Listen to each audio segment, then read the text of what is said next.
একটা খবর চট করে চোখে পড়লো। আজকে তো বেশিরভাগ পত্রিকার প্রথমে যে বেনজিরের সম্পত্তির বিবরণ ছবিও দিয়েছে, তাই না?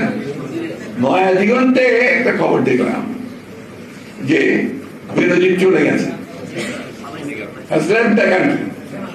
4 মাসের 4 তারিখে সেটা সব পরিবার নিয়ে চলে গেছে। আরো দেখলাম যে যাওয়ার আগে তার অ্যাকাউন্ট গুলো সমস্ত সে খালি করে গেছে। ফিক্সড অ্যাকাউন্ট যেগুলো ছিল প্রায় 60 কোটি টাকা। আমি পত্রিকা যা দেখলাম যে 60 কোটির মতো পড়েছে, হয়তো আরো বেশি হতে পারে, কম হতে পারে না, পত্রিকা যা দেখেছি।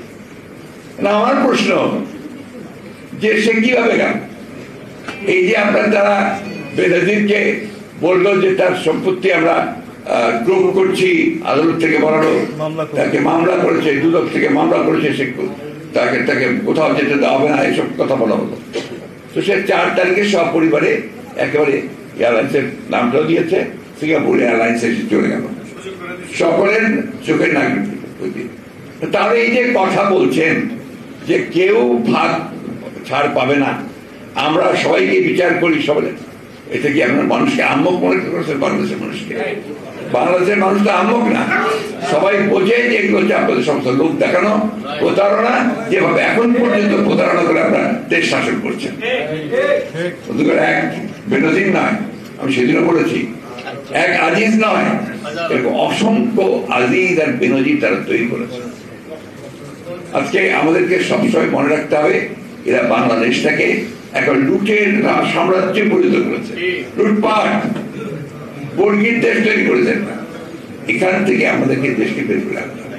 আমরা মনে করি ফেলিয়ার, আমরা নতুন করে উজ্জীবিত হয়েছি, আমরা নতুন করে আবার কাজ শুরু করেছি, ইনশাআল্লাহ জয় আমাদের হবেই, আমরা পরাজিত হতে পারবো। কারণ আমরা সত্যের পথে, ন্যায়ের পথে লড়াই করছি।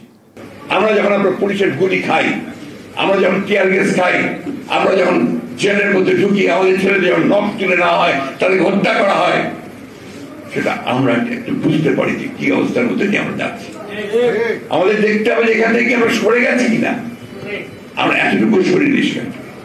আমরা এই লড়াই চালাচ্ছি, চলবে, এবং যতক্ষণ পর্যন্ত বিজয় অর্জন না হবে লড়াই আমাদের চলবে।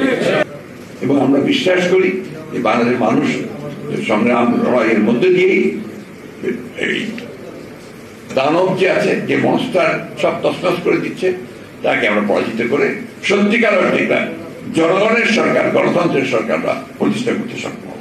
আমরা নতুন করে উজ্জীবিত হয়েছি, আমরা নতুন করে আবার কাজ শুরু করেছি, ইনশাআল্লাহ জয় আমাদের হবেই, আমরা পরাজিত হতে পারছি। কারণ আমরা সত্যের পথে, ন্যায়ের পথে লড়াই করছি।